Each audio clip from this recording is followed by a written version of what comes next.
jump in, I guess. We don't need the transcription, but all right. I think this just needs to be closed out of, and then I think we're good to go. Yes, it's telling me it's recording. So I think tonight we're going to go through the bike ped plan, and then Stephanie is also, so both Stephanie and Maria are online. Maria will go through the bike ped plan. Stephanie then has some updates on the outdoor rec plan and the comp plan as well. So, did you have anything you wanted to start out with, Steph, or should we just toss it over to Maria? Nope, I think we're good. We can just toss it over to Maria and get going. Okay. All right. Well, hello, everybody. I can see 4 of you, but it's so nice to be virtually with you all. And thanks for allowing me to join you today. I'm Maria Wardoku. I'm a planner with Alta Planning and Design. And Alta has been helping to create active, sustainable communities across the US and Canada we're coming up on 3 decades.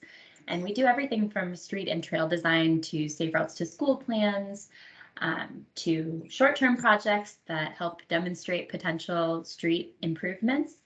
And I work out of our Minneapolis office. I've had the pleasure of getting to know River Falls over the last year, and today I'm going to take about 15 minutes to give you a high-level summary of our bike and pedestrian plan, including some changes that were made since the steering committee last reviewed a draft in November. And then we'll have some time to discuss any changes or comments, and I'm hoping then that you'll take action to recommend the plan for council approval. So that's what's on the agenda for today. Does that all sound right, Stephanie and Amy? Perfect. Yeah. Great.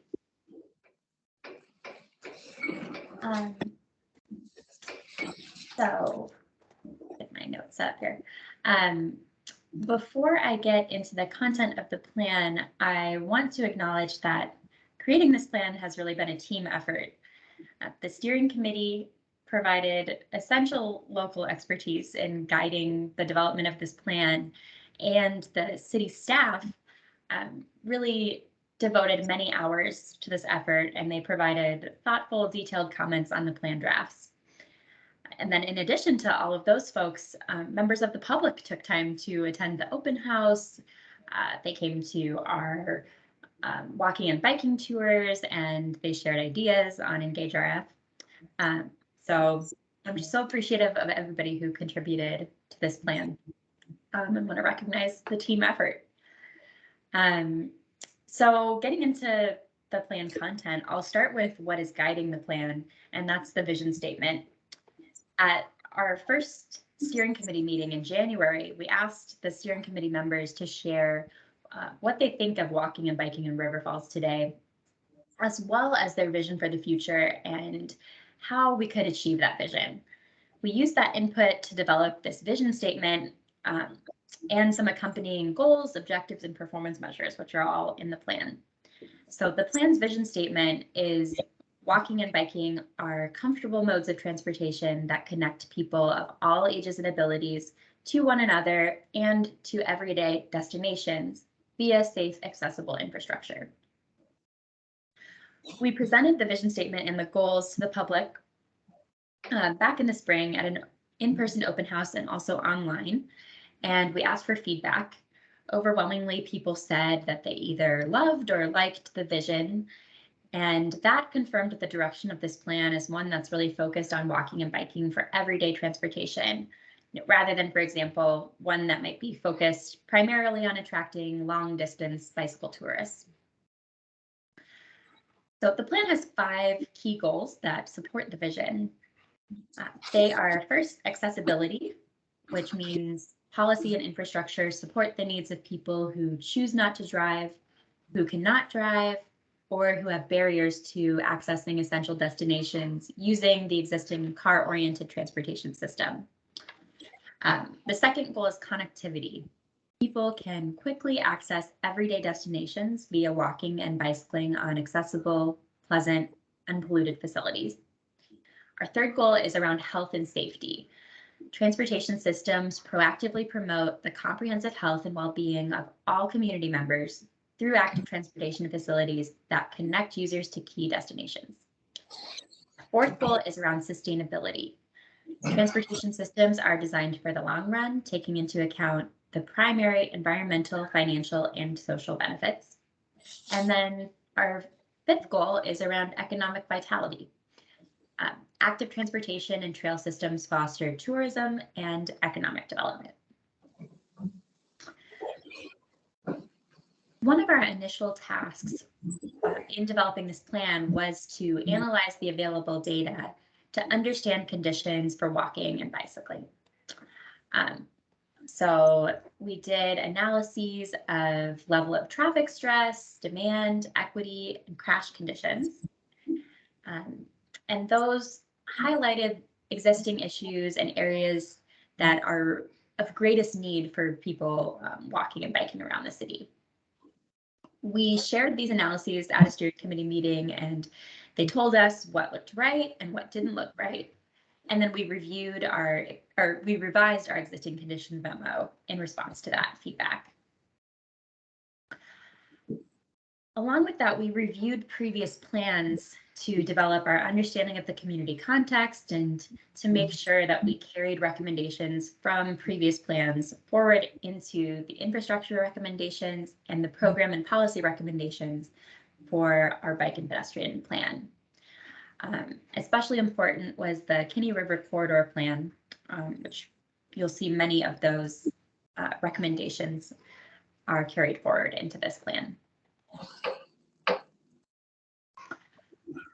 As we analyzed the data and we reviewed previous plans, we also had a chance to engage River Falls community members.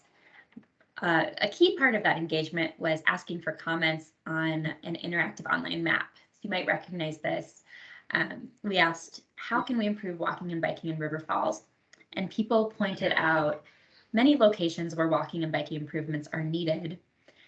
Many of those comments focused on streets that are busier, like Main Street, Powell Avenue, Cemetery Road, Cascade Avenue, Division Street. And those streets also showed up in our data analysis as places where there are a lot of crashes and high levels of traffic stress. Along with the input from our walking and biking tours, the comments on this interactive map directly shaped the infrastructure recommendations, which we'll talk about in just a minute.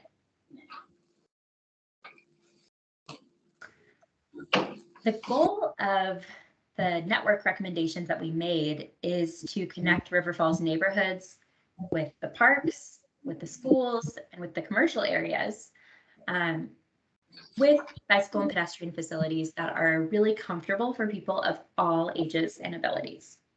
So we're not going just for folks who already feel super comfortable biking, veteran bike commuters. We're trying to serve people, from kids all the way up to seniors. And so that's kind of the lens that we go into recommendations development with. We also knew it was important to consider some regional connections out to Hudson, Ellsworth, Prescott. So we've considered that too.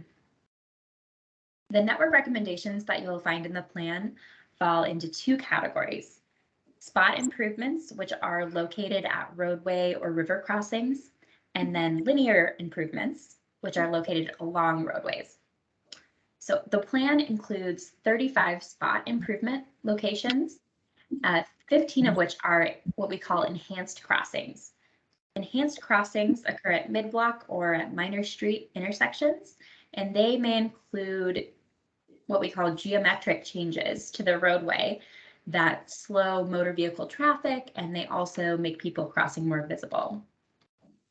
There are 15 of those enhanced crossings, and then there are 8 intersection improvements. Intersection improvements occur at signalized intersections or at major street intersections, And they may include the improvements that are part of enhanced crossings, as well as things like signal upgrades, roundabouts, and other changes that might be a little more complicated and could require traffic studies. Also included in our spot improvements, there's one opportunity that we identified where a grade separated crossing or pedestrian overpass or underpass would improve bicycle and pedestrian connections to destinations, and that's up in the Sterling Ponds area. There are also 11 recommendations for bridges over rivers, and those come from the Kinney River Corridor Plan. So that's an example of some recommendations that we've pulled forward from the work the community has already done. So those were the spot improvements, and then we have the linear recommendations. We identified about 70 miles of linear facilities, and the majority of those are shared use paths. Many come from the Kinney River Corridor Plan. Then we also have facilities like bicycle boulevards. So that's creating traffic calmed local streets that are comfortable for people to bike on. We have buffered bike lanes. That's kind of your standard bike lane with a little bit more, maybe 2 or 3 feet of a painted buffer between the bike lane and the travel lane. Protected bike lanes have some kind of physical vertical barrier between people biking and traffic lanes. The event street, that's something that was identified in the Kinney River Corridor Plan, and that's in the downtown area. Sidewalks, pretty self-explanatory. Those came from a 2016 study of sidewalk info. And then greenways are also recommended. And what we mean by greenway is a street where we are reducing the amount of space allocated to people driving and utilizing the space both to allow people to walk and bike, but also as kind of a linear park, like a lot of green space, a focus on green stormwater infrastructure and capturing some of that runoff that pollutes rivers in the area. And we've identified a few areas or a few streets where a greenway approach could make sense. One thing that I wanted to point out, and this was something we added to the plan after the steering committee meeting. It's important to know that the recommended facility types that we're showing are starting points that are based on a high-level planning understanding of what's going on the ground. But then the ultimate facility type that's actually built will be determined through an in-depth analysis on a project-by-project basis. So this is, I would say, where I recommend that you start when you're like, okay, I'm ready to do, we're ready to do a project on Division Street. Maybe start with this facility type, and then that could ultimately change depending on what comes up when you're looking at it at a really granular level.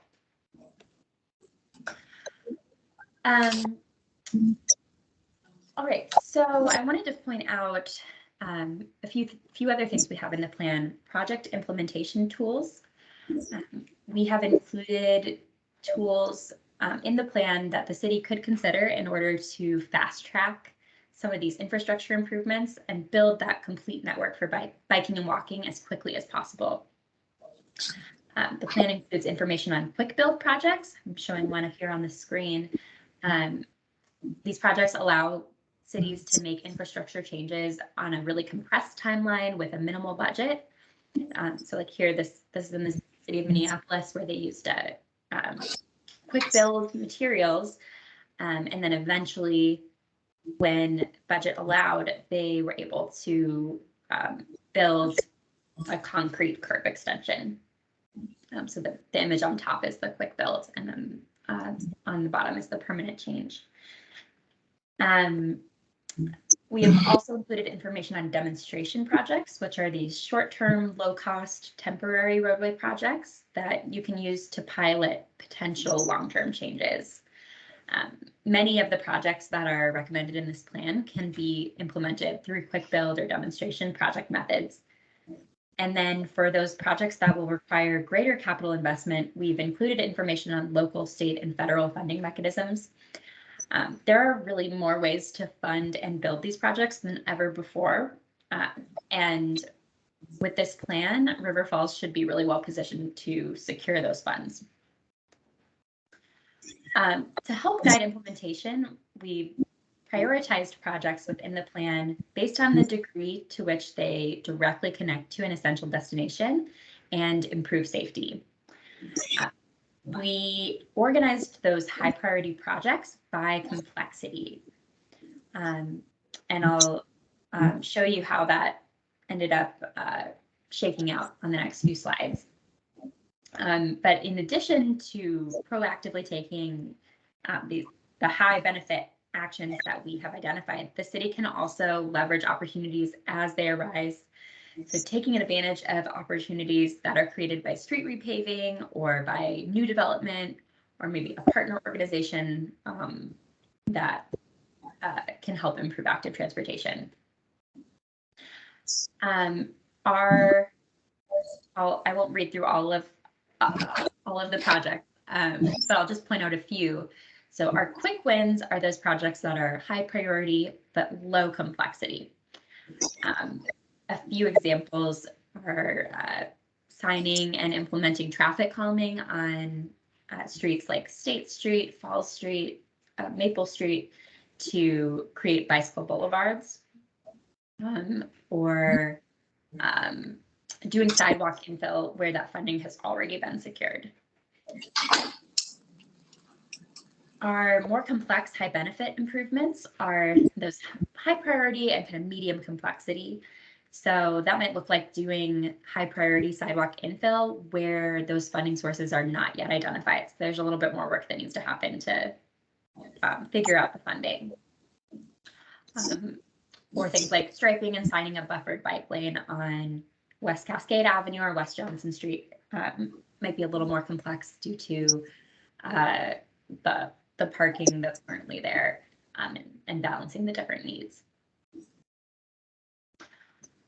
Our third project implementation category is this major high benefit projects. Included in there are Main Street, which we know there's a kind of a plan coming up to look at Main Street in a lot more detail.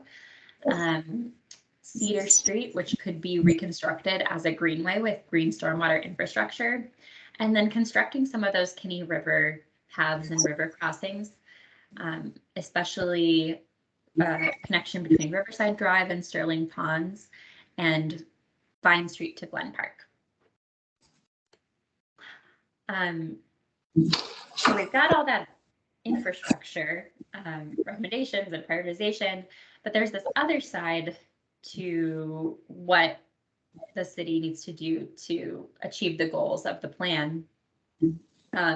And that's policy and programs. We also thought about our policy and program recommendations through that lens of complexity and benefit. When we think about policies and programs, the recommendations that are easier to implement are going to require less coordination with partners outside of the city, and they're not going to be very costly. Recommendations that will provide a higher benefit are those that most directly lead to a change in the built environment and in the city's capacity to make those changes. So some examples of recommendations that fall in the quick win category would be revising subdivision ordinances, updating zoning policy, increasing staff capacity, or seeking external support for grant writing, are all kind of low complexity but high priority.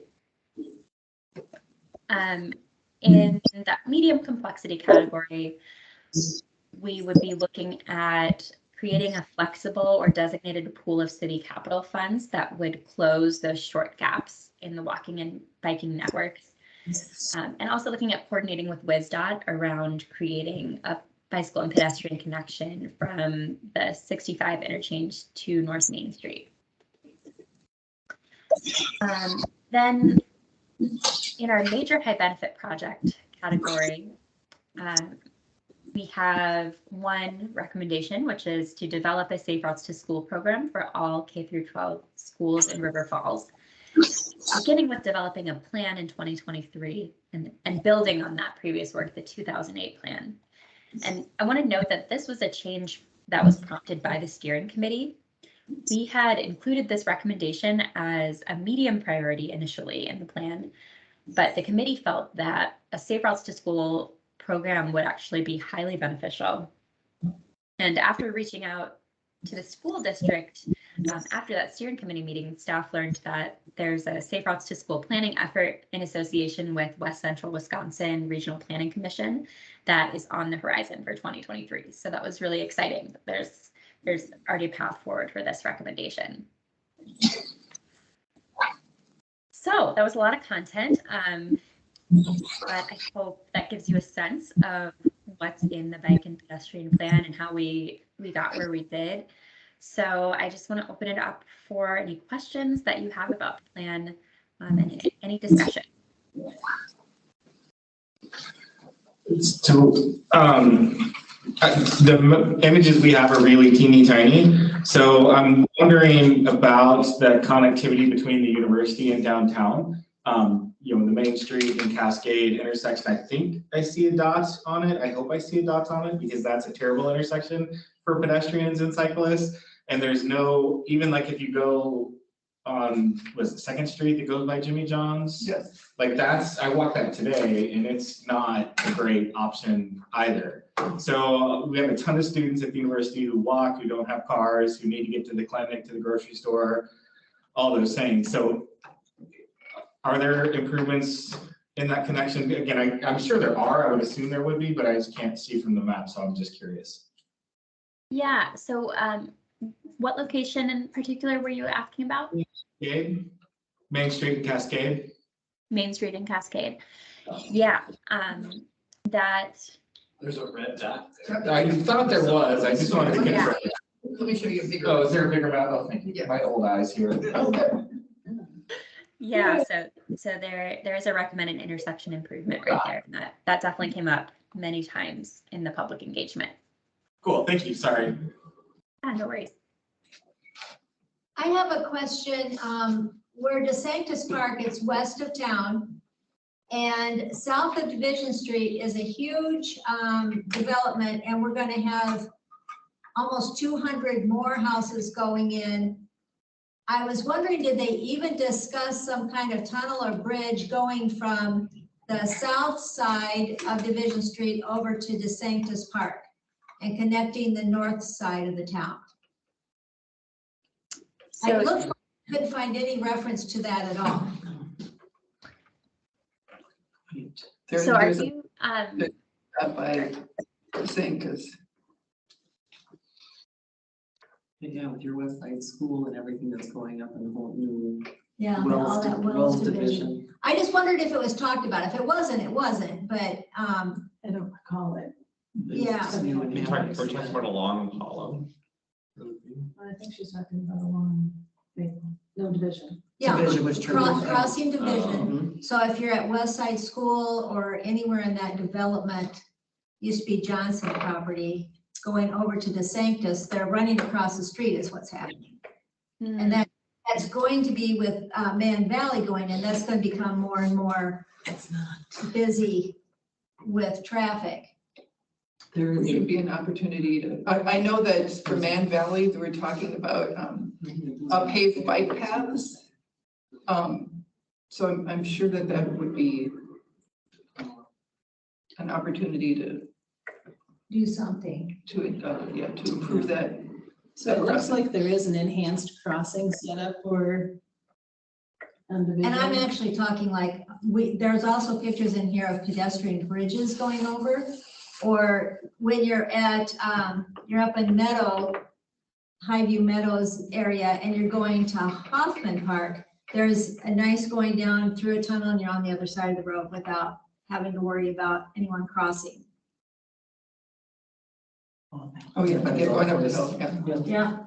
Yeah, Outside of enhanced crossing and off-street bike trails and shared walking paths, I don't think there's anything explicitly like that identified.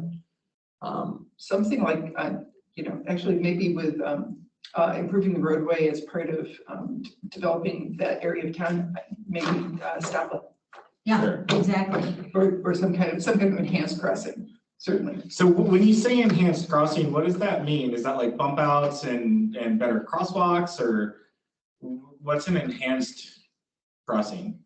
Yeah. I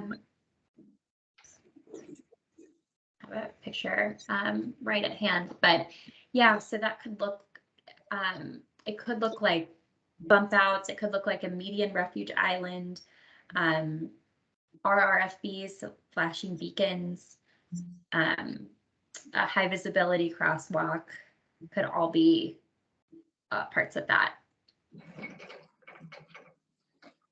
So I think as we think about Man Valley coming online and we think about Division Street, and we've talked about Division Street becoming a city cross section, right, curb gutter, which would then enhance the crossing just inherently as it's being reconstructed, but by being able to do bump outs or even a raised crossing or something, that would definitely help out there. But I don't recall the bridge piece. Sure, and as Maria talked about a little bit earlier, some of these kind of specific design elements that we're talking about in detail here, that's not really the purpose of the bike and ped plan specifically in terms of exactly what the infrastructure improvements might look like. It's just where we need to prioritize. And then as we do the design phase and the actual implementation phase that we've been talking about, then we'll go back to the community and say, hey, this is what we're thinking about. This is what our engineers have come up with. And then we'll do a public engagement process as well as a result of that. So this is not the last opportunity to provide comment on this sort of thing. It's more of just an 30,000 foot view of what we're doing as a whole and kind of the network as a whole. Yeah, so when we zoom into that particular place where we're going to do an enhanced crossing there, we might explore various options. Is it feasible to do something that goes under? Are the grades just not going to work? Or the same thing going over, that can be challenging getting people back down. Yeah, pedestrian bridges are not super successful, and they take up a ton of space with all the ADA and height requirements for, it's just. Well, unfortunately, the park is way lower than the development area. So an underground, if you're going to redo that, plus now that you're going to have all that traffic, I think, like Diane was saying, maybe even a traffic light, which I know is not what we're talking about today, but I was just wondering if it was talked about. And then within the packet, unfortunately, the pages aren't numbered, but there's pages and pages, very small print of location, recommendation, complexity, and miles. What I was wondering is, a lot of these say like Kinney Path 60, Kinney Path 59. Is there a map where these different locations are pinpointed? Yeah, so on the, so I'll say that kind of comes out of them just not having names. They're drawn on the Kinney River Corridor Plan map. So that was more just assigning a number so we could locate them. But on the prioritization map, which I don't have in this PowerPoint, but should be in your packet, we have labeled those paths. So it Right. should We have a say map that if we were going to be looking at these different locations, North Main and West Maple, I can figure that one out. But there's several that you can't just figure out by the description. I was just wondering if there's a map where we can go see where these different locations are, that there's a recommendation in the complexity level. Are you talking just about the, essentially just the Kinney Path ones? No, well, I didn't read through every one of them, but some of them I'm like, now where is that NS Fall Street. North-south. County Road Yeah, it's U, north, North-south Yeah. Wall Street, north-south Second Street. yeah. Maria, I have a question. Can you hear me? Yeah. Okay, so did you happen to take like the trailhead numbers by chance, or is that you guys just made the numbers? Just made them to have something to reference. Yeah. Okay. But it should, like, here, I think I can show you. Here. Are you all seeing my Word document? Yeah. Yep. Yeah, okay, great. So if I.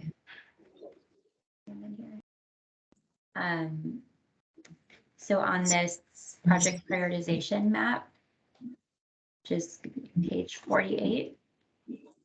You see these numbers, the 23, there they are. 20, Okay, 22, that's referencing those Kinney corridor. So you're talking about you're talking about in the actual plan, the actual full document, correct? Yes, this is Yep. in, yeah, page 48 of the plan. The entire plan can work on itself and you can operate off of it. The recommendations and everything else in the tables off itself. They have all the maps that you need so that's to reference where are in the that's where packet, they're gonna have in the entire plan. This is where the numbers are. That's page 48. That's page 48, just after where you are. Well, first you And go back 40. it's based on your PDF, 40, right there. but it's just figure 12 or 14. You went to- Mine's slightly different. No, well, your thumb. is- I'll be able to find There. it. I feel like we're not staying at 30,000. You're looking at that's page 42, 43. I should have just numbered them. Oh, so you can't do it now. Yeah, Yeah, that's, all right, okay, as long as there's, I can go with that. yeah, page 48, you can zoom in and see where they're. So I guess I have a question regarding, I'm seeing this as a guidance document that's Right. really good, and I think it's, it enumerates, things that need prioritization. And I guess I'm trying to look ahead at what that looks like going forward. Maybe you're gonna address this. Is it, where's the political will to get something done? How do we get the traction to get something done in the order? Is it a staff recommendation using the guidance of the document? Is it city council? Is it plan commission saying, what do we want to do? And again, maybe I'm too far ahead because we haven't even really had this officially approved, but I'm just looking at, once a document like this is approved, then how is the initiation of the prioritization? Yeah, I would say, approval is the first step. Right. And then typically it comes from staff perspective as we're working on projects and seeing the opportunities, seeing grant opportunities, being able to pull those through and referencing the prioritization in the plan. When the partners are ready, all of that kind of comes together. But I wouldn't say that, if there's a high priority from plan commission or council that, always bring that up to us because we can consider that as we push things forward. Yeah. Yeah, typically, the staff communicates to the council through, say, a capital improvement plan. That, we want that here are some projects that, that we think could be done, we have a workshop on it and, then they're prioritized. So, so that's usually a multi-year plan for, okay, we've got these capital improvement plans. This is what we're going to do in what order. And So there's we usually, have- when you're doing that, there's already an outlay of funding that you would maybe have access to that you can, Yeah, what's but our timing is getting really good right now because we're just starting to work on the capital improvement plan. So to be able to maybe cherry pick a few of these and get at least a win or two coming through. We're also looking at grant funding cycles that are coming through this spring as well to be able to partner those for like our first project too. So. I would just add to it as well as where having all of these opportunities in the plan as well as a new development opportunity comes in, and there's an opportunity to bring in one of these improvements with a new development or, something like that. So I think the plan should always be, and all three of the plans that we're doing right now should be viewed from an implementation from that standpoint of building upon opportunities that come across as well. I think your staff does a great job of thinking ahead and developing great work plans, but there's also a lot of, keeping in mind that there's opportunities for implementation as well. And that's why we have such a broad cast when we're thinking about all of the opportunities in the community.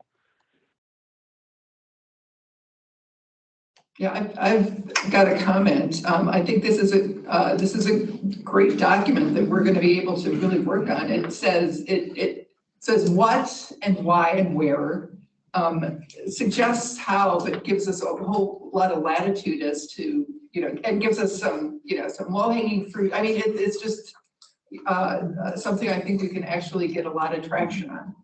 So I'm impressed. Thanks. This is a lot of work. Thanks, that's great to hear. So then do we take any action tonight as a committee? That would be great if you want to. Or ready for a motion? I mean, is that how we're gonna approach this? Sure. Would you like to chair Sure. the group? I will act as chair. So yes, are you making a motion? Okay. I'll second it. Excellent. We've got a motion to recommend approval of this bike and ped plan. And second, all in favor? Aye. Any opposed? Great, thank you. Nice job, Joe. Can I ask a question? Sure. I'm a resident of North Winter Street, have been since 1968.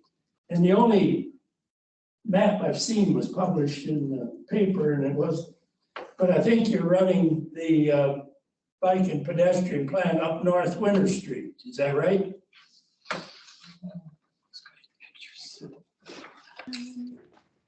I think you're right. It's the red, I saw it on another map. It's a red dotted. So that is sidewalk infill. Well, Sidewalk, there's no sidewalk. right? So the plan is suggesting that a sidewalk be put in at some point.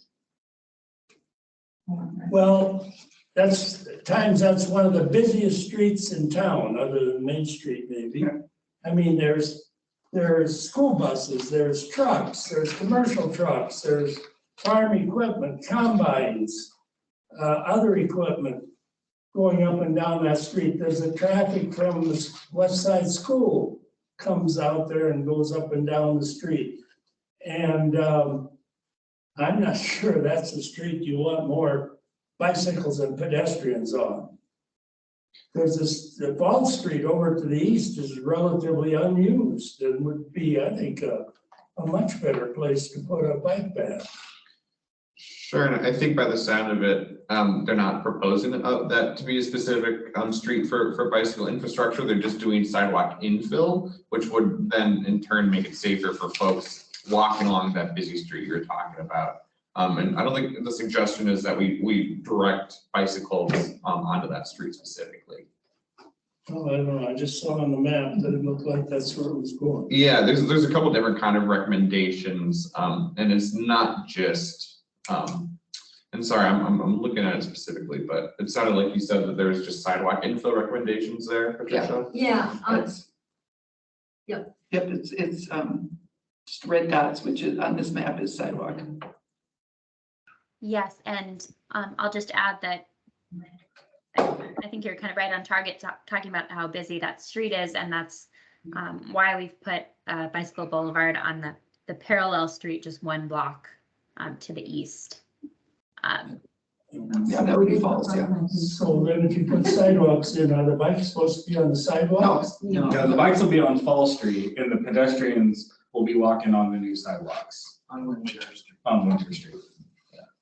It seems like that would be a good part of safe to school route, because you have your kids walk on the street like they do on 8th.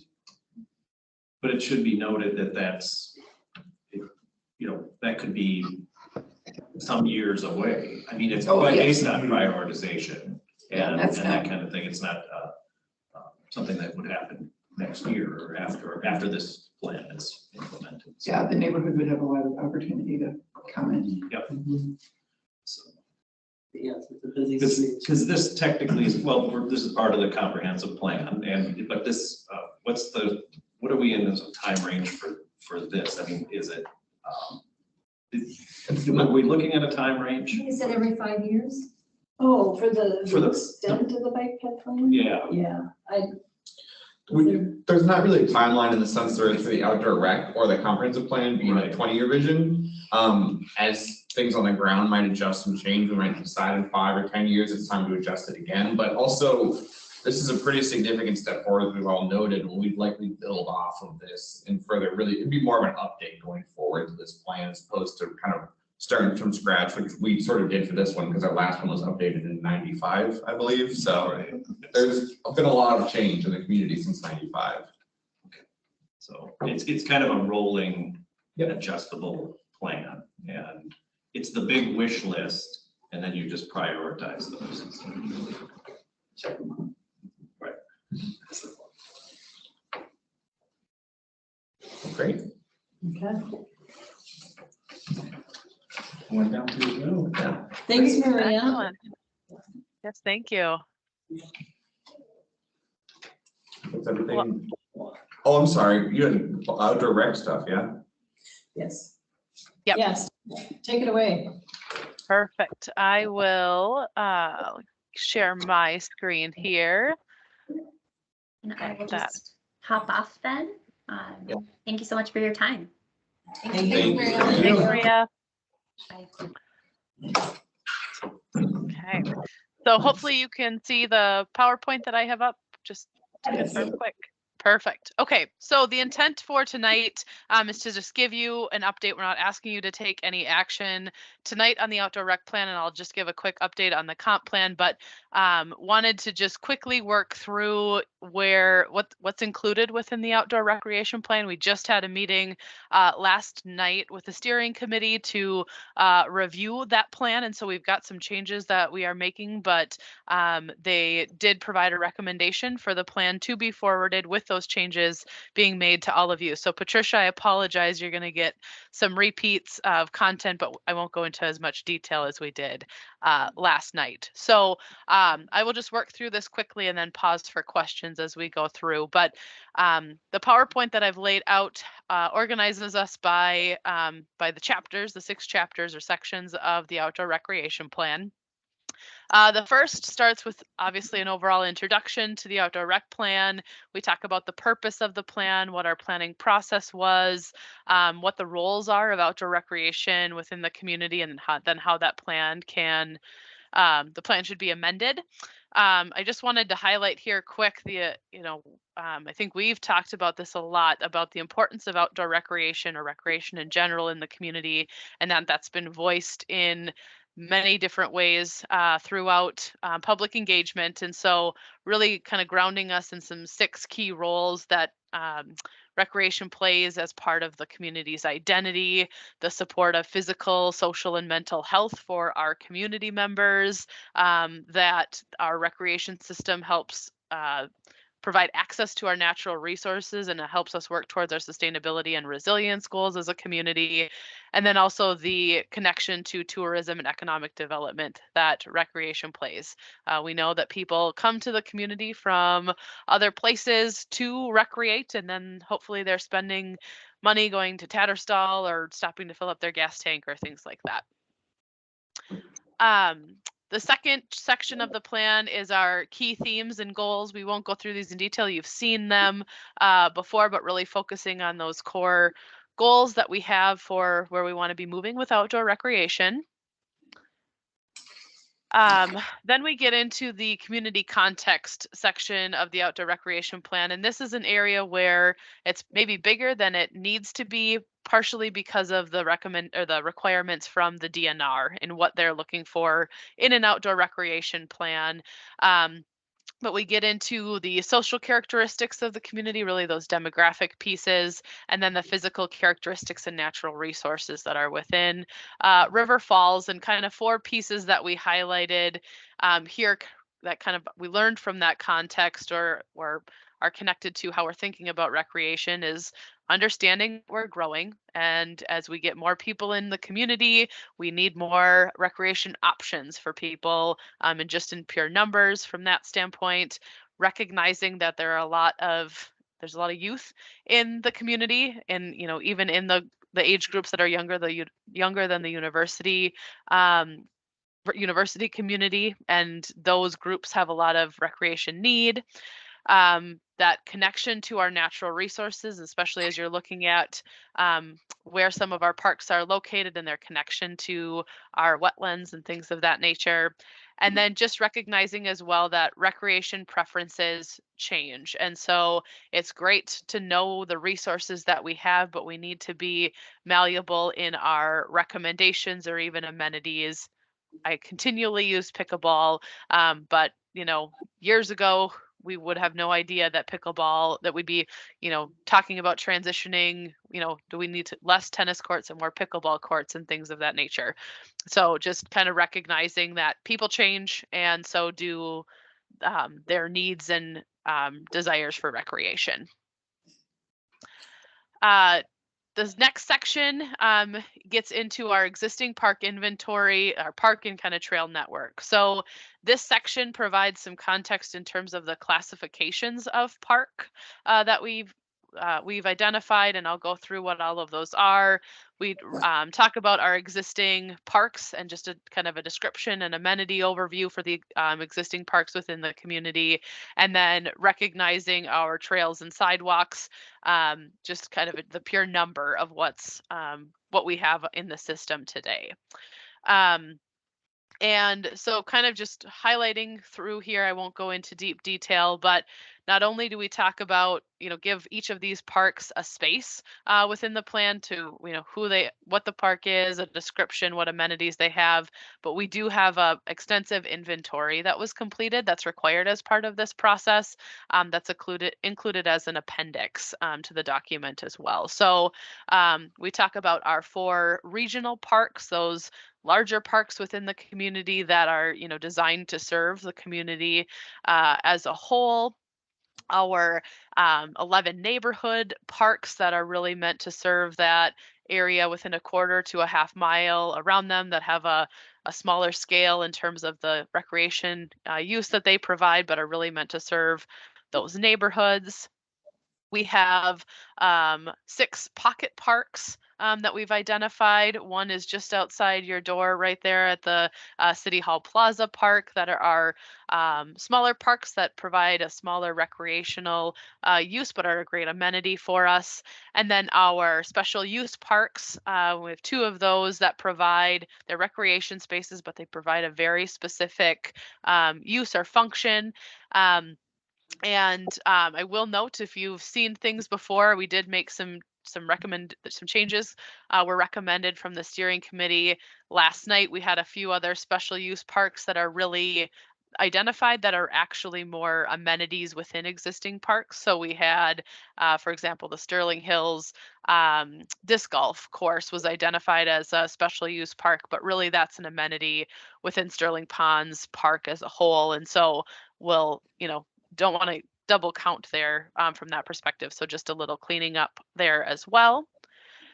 And then finally, we have our linear parks and then our recreational trails and sidewalks, which are all highlighted, making sure on the trails and sidewalks standpoint, we're thinking about those specific trails like that are in our linear parks that provide kind of a different function than our general paved paths, dirt or gravel trails and sidewalks. Then we get into the needs assessment part of the plan, and in alignment with, again, DNR requirements, we took an approach of both looking at a quantitative assessment and a qualitative assessment. So the quantitative assessment was our opportunity to look at the number of amenities or number of parks or acres of parks that we have in comparison to communities of similar size across the nation. So it allows us to see where we're at in terms of the population we have today, our projected population for 2030, and then our projected population for 2045, and just that comparing what we have in the community and to others and what we might need from a deficiency standpoint. We, of course, also used public input in that qualitative assessment to hear from the public about what they needed. And so there's a balance there in terms of what we define from recommendations. We also look at the related recreation plans, our county plans, the state comprehensive outdoor recreation plan, to just understand those broader approaches as well. This section also looks at the service area or walkability of parks as well, starting to help us recognize from a physical standpoint where where we might need to have another park, regional park or neighborhood park or things of that nature. I won't get into this in detail, but this is just a high level of some of the results of that needs assessment, and probably the easiest thing to cover on the top there is the results of the quantitative assessment. And so really the results of that are only showing that we need 3 amenity-based items. So when compared to communities of a similar size right now, the numbers show that we could have another ice rink just to service the population we have today. In 2030, a pool would pops up, and then 2045 we're deficient by 1 skate park. So the great part about that is River Falls is doing a really great job of providing and having access to amenities. This does, I won't get into the details, but we do include all publicly available recreation amenities as part of this. So our school district facilities also are included here because those are open for use for the public as well.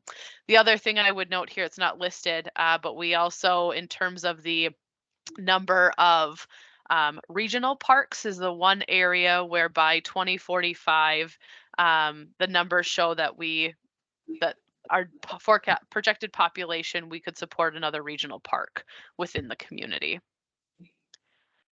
And then the last section is our recommendations and implementation section. So looking at both improvement projects where we're either looking at physical improvements to our parks or thinking about maintenance and operations, and then also some opportunity projects, which are things that are, may take a little bit more action for us to think about. A community center, though it is in form of indoor recreation. We heard that from the public loud and clear that that's a desire there, but that's not the easiest thing for us to achieve from an implementation standpoint. So that's included as an opportunity project, but also the desire for new pocket parks, for example, is another opportunity project, because those are things that, as we're reviewing applications or doing different city-based investments, is an opportunity for us to, hey, is there an opportunity to add a pocket park or things like that? We do, as a DNR requirement, we do reference the capital improvement plan that is included by appendix, and then do get into some of the implementation mechanisms. There's a listing included at the end of the plan of the different grant opportunities that may be available to assist in implementation with some context there. So just to hit quickly, again, we met with the steering committee last night, and there's a couple of modifications that we're making that I just wanted to highlight the changes that we're making. We're going to make a slight modification to the regional park description. The description that we used really aligned, started with aligning with the state's definition for a regional park, and then making some modifications to respond to the locality of River Falls, but there's a couple more tweaks that we want to do there. We're going to make some updates to the park designations and inventory, as I mentioned earlier. We're going to update some modifications to the service area mapping, or that kind of half mile or quarter mile buffer that I referenced, just to make sure that's a clear planning tool for us. We're going to add some additional context within the Kinney River Corridor Plan and existing master plans to just make sure that those are, fully included and referenced appropriately within the document, both as a existing recreation plan component, and then also that we're carrying forward all of those implementation actions into the outdoor recreation plan as well. And then another update to our recommendations to make sure that we're referencing opportunities for enhancement or changes within maintenance and operations. The one thing that I think is interesting here, that River Falls, from the number of parks and the acres of parks per capita, we are doing really well from that perspective, but on the number of staff we have that are maintaining and operating those facilities, we're on the lower end of comparison. So make sure if you see one of Mike's staff members that you give them a pat on the back, because that's just showing that they're doing a great job with where they're going, but it's definitely something we want to be thinking about and looking out for moving forward. So just in terms of next steps on outdoor recreation, giving you the update here tonight. We're going to be working on updates and changes that I just talked about to the plan next week, and the intent is to have this in front of you at your regular plan commission meeting in January to take action similar to that you did to the bike ped plan tonight, just referencing that public review opportunity in February. And then the intent is to have, with the bike ped plan that you just took action on, the outdoor rec plan and the comp plan, all going through council for adoption in March. So I know I just went through a lot of information really quickly, but wanted to give you a primer. Any comments or questions on outdoor rec? Or if I missed anything, Amy or Kendra or Patricia? I think we're good. Okay, perfect. So then I wanted to just give another quick update on where we're at with the comprehensive plan.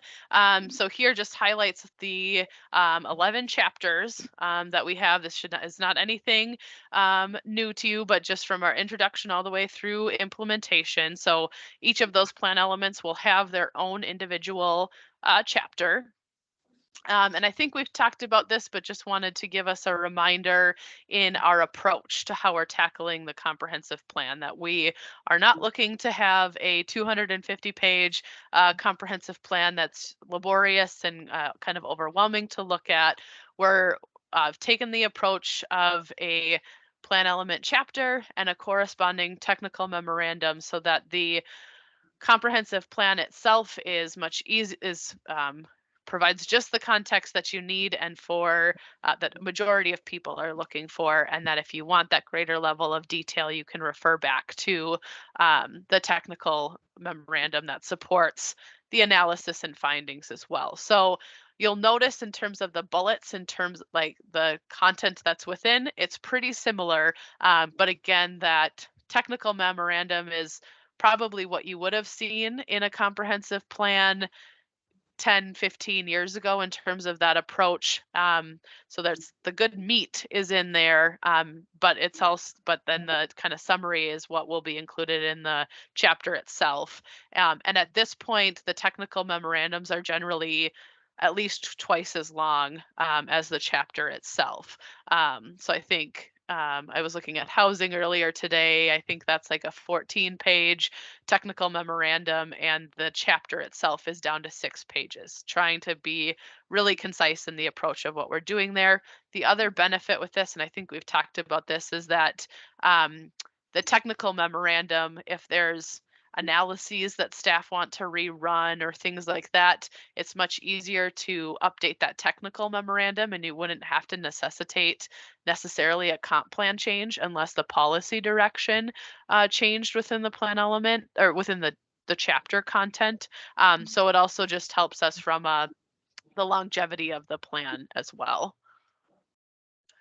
And so we're still actively working on finalizing drafting and working with staff on review of chapters and things. So that is in progress right now. We are planning to have a complete draft out for your review on January 12th. And then that would open your review of the document. We do want to try to give you 2 full weeks to review there, with a meeting in January to review what the plan has to say and gather your comments from that standpoint. However, with that timing, usually we meet the third Thursday of the month, but just with that timing, and to give you really the 2 full weeks with the plan before we would meet, we are wondering if we could move the meeting to January 26th rather than the 19th. So wanted to maybe throw that out right now. I don't know if everyone has access to calendars, but seeing if there was any concern with a slight shift in the week that we met or date that we met. I changed my calendar, so. Good. That's fine with me. Yeah. Okay, looks like we're good. Excellent.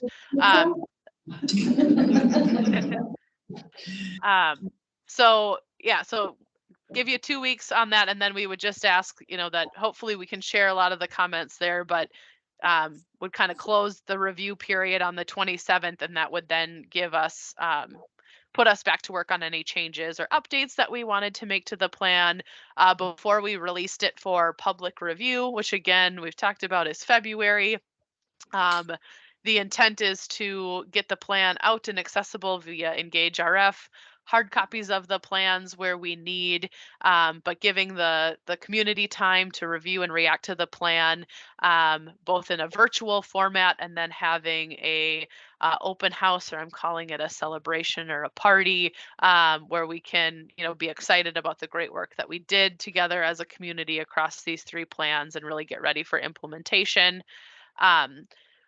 Once we close that comment period, we'd assess if there are any changes that we need to make from public input before we come back to you again in March for you to take action and recommendation on the comprehensive plan. And then again, all 3 plans would go to the council at their last meeting in March for adoption and kind of finalization of this planning process, but then really starts the hard work of then implementing everything that we've worked on. So that's, again, kind of quick and dirty and just where we're at. We didn't have a ton to share. We had a great meeting with staff this afternoon chatting through implementation. So a lot of work still being done, but we're really excited to share it with you here after the holiday season. Amy, Emily, did I miss anything that you think we should update them on? I think we're good unless there's questions. Yeah. Okay.